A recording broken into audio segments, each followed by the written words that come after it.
여러분, 노후라는 단어를 들으면 어떤 감정이 떠오르시나요? 자유로운 여가와 평온함인가요? 아니면 막연한 불안감과 걱정인가요? 벚꽃이 흩날리는 아름다운 봄날, 우리는 잠시 멈춰서서 인생의 다음 계절을 생각하게 됩니다. 한때 우리는 자녀가 부모를 봉양하는 것을 당연하게 여기는 시대에 살았습니다. 하지만 세상은 변했습니다. 이제 품위 있는 노후는 누군가에게 기댈 수 있는 권리가 아니라 스스로 만들어가야 할 책임이 되었습니다. 자녀에게 손 벌리지 않고 나 자신으로서 당당하게 살아가기 위한 삶의 방식에 관한 이야기, 오늘 바로 그 준비를 시작하려 합니다. 우리가 마주한 현실부터 정확히 바라보아야 합니다. 통계청의 자료에 따르면 대한민국의 노인 빈곤율은 38.9%로 OECD 국가 중 압도적인 1위입니다. 거리를 지나는 폐지 줍는 어르신의 모습이 더 이상 낯설지 않은 풍경이 되어버린 슬픈 현실입니다. 특히 여성 독거노인의 상황은 더욱 심각합니다. 많은 분들이 유일한 희망으로 여기는 국민연금, 하지만 1인당 평균 수령액은 약 60만 원 남짓입니다. 전문가들이 권장하는 최소 노후 생활비가 월 100만 원 이상임을 감안하면 매달 40만 원 이상의 구멍이 생기는 셈입니다. 이 차가운 숫자들이 우리에게 말하는 것은 단 하나입니다. 더 이상 막연한 걱정만으로는 아무것도 해결되지 않는다는 것. 이제는 구체적인 계획과 실행이 필요합니다. 그래서 오늘 당신의 노후를 든든하게 지켜줄 5개의 기둥, 5가지 핵심 전략을 하나씩 세워보려 합니다. 이 전략들은 각기 다른 성격과 목적을 가지고 있기에 어느 하나가 정답은 아닙니다. 자신의 상황에 맞게 이 기둥들을 조합하여 견고한 나의 노후의 집을 짓는 것이 중요합니다. 첫 번째 기둥은 IRP, 개인형 퇴직연금입니다.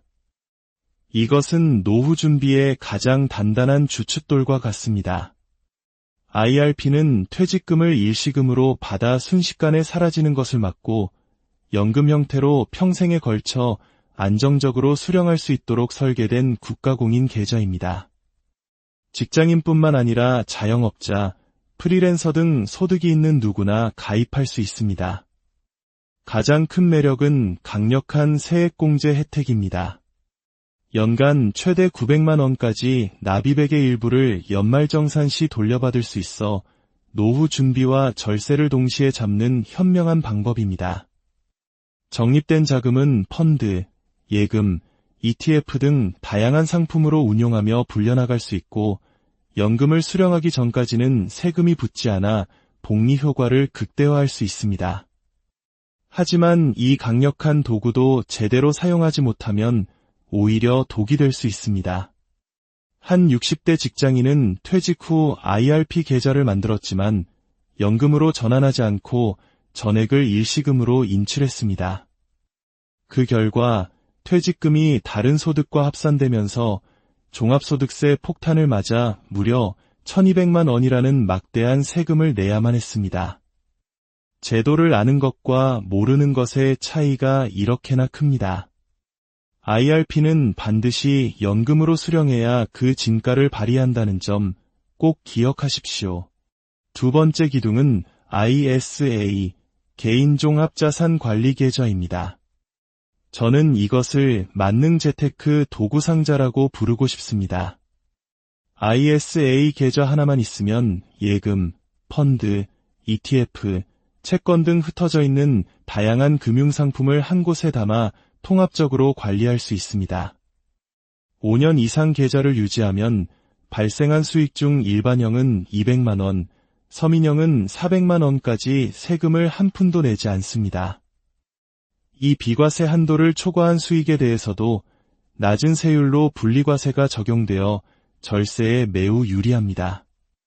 최근에는 ISA 만기 자금을 IRP나 연금저축계좌로 옮겨 추가 세액공제 혜택까지 받을 수 있는 길이 열려 두 기둥을 연결하면 더욱 견고한 구조를 만들 수 있습니다. 그러나 만능 도구일수록 사용법을 잘 알아야 합니다. 한 투자자는 단기 고수익을 노리고 고위험 펀드의 자산을 몰빵했다가 큰 손실을 보고 의무 가입 기간을 채우지 못한 채 해지하면서 비과세 혜택마저 날려버렸습니다. ISA의 핵심은 분산 투자입니다. 안정적인 예금과 성장 가능성이 있는 펀드, ETF 등을 적절히 섞어 자신만의 포트폴리오를 구성하는 지혜가 필요합니다. 세 번째 기둥은 신종자본증권입니다. 이것은 양날의 검과 같습니다. 잘 쓰면 높은 수익을 안겨주지만 그만큼의 위험을 감수해야 합니다. 은행이나 금융회사가 자본 확충을 위해 발행하는 채권의 일종으로 보통 연 4~5%대의 높은 이자를 분기 혹은 반기마다 지급하여 안정적인 현금 흐름을 원하는 투자자에게 매력적입니다. 하지만 만기가 정해져 있지 않고 발행기관이 파산할 경우 원금 전액을 잃을 수도 있는 고위험 상품입니다. 또한 콜옵션이라는 조기 상환 조건이 붙어있는 경우가 많은데 발행기관이 이를 행사하지 않으면 자금이 예상보다 훨씬 오래 묶일 수 있습니다. 실제로 한 투자자는 높은 이자율만 보고 전 재산을 투자했다가 발행기관의 신용등급이 하락하며 콜옵션이 행사되지 않아 5년 이상 자금이 묶여버리는 곤란을 겪었습니다. 당장 생활비가 급한데 돈을 뺄 수 없는 상황에 처한 것입니다. 신종자본증권은 반드시 전체 자산의 일부, 잃어도 괜찮다는 마음으로 접근해야 하며 투자 전 발행기관의 재무 건전성을 철저히 확인해야 합니다. 네 번째 기둥은 연금보험입니다. 이는 예측 불가능한 미래에 대비하는 가장 확실한 안전망입니다. 일정 기간 보험료를 꾸준히 납입하면 약속된 시점부터 평생 동안 또는 정해진 기간 동안 마르지 않는 샘물처럼 연금을 받을 수 있습니다. 특히 종신형을 선택하면 내가 얼마나 오래 살든 사망할 때까지 연금이 지급되므로 장수 리스크에 대비하는 가장 효과적인 방법입니다. 은행의 예금 금리와 연동되는 공시이율에 따라 적립금이 쌓이며 관련 세법 요건을 충족하면 이자 소득세가 면제되는 혜택도 있습니다. 하지만 이 안전망은 한번 설치하면 해체하기 어렵다는 단점이 있습니다. 중도에 해지할 경우 원금 손실이 발생할 가능성이 매우 큽니다. 갑작스러운 병원비가 필요해 연금보험을 해지하려던 한 60대 가입자는 납입했던 원금의 80%밖에 돌려받지 못하는 안타까운 상황을 겪었습니다. 연금보험은 단기적인 목적이 아닌 10년, 20년 후를 바라보는 장기적인 관점에서 반드시 여유 자금으로 가입해야 합니다. 마지막 다섯 번째 기둥은 주택연금입니다. 이것은 내가 평생 살아온 나의 집을 숨겨진 현금 창출 자산으로 바꾸는 현명한 전략입니다. 만 55세 이상, 공시가격 12억 원 이하의 주택을 소유한 분이라면 내 집에 평생 거주하면서 이를 담보로 매달 국가가 보증하는 연금을 받을 수 있습니다. 부부 중 한 명이 사망해도 연금액에 삭감없이 계속 지급되며 두 분 모두 사망한 후에 주택을 처분하여 그동안 지급된 연금을 정산합니다. 만약 집값이 올라남는 금액이 있다면 그 돈은 자녀에게 상속됩니다. 반대로 집값이 떨어져 연금 지급액이 더 많았더라도 자녀에게 부족분을 청구하지 않습니다. 국가가 그 손실을 책임집니다. 아직도 많은 분들이 집을 나라에 뺏기는 제도라는 오해를 하고 계십니다. 하지만 현실은 다릅니다.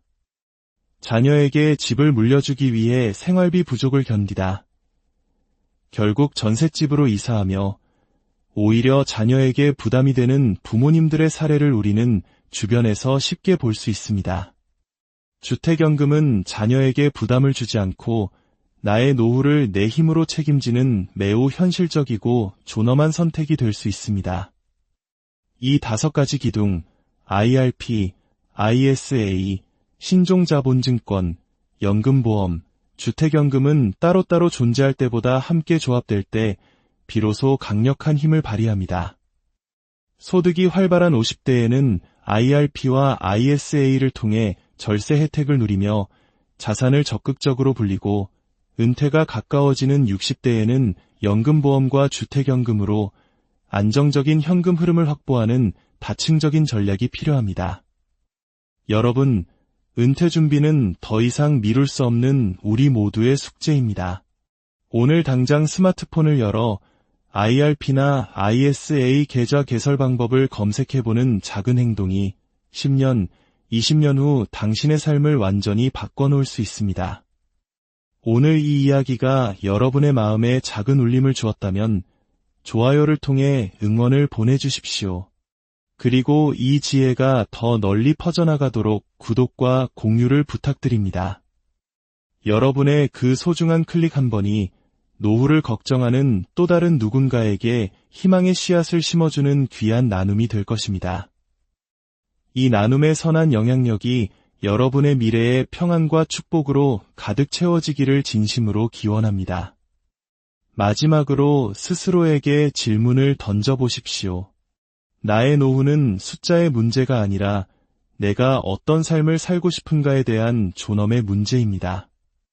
그 질문에 대한 답은 바로 오늘 우리가 무엇을 시작하느냐에 달려 있습니다. 긴 이야기 함께 해주셔서 진심으로 감사합니다.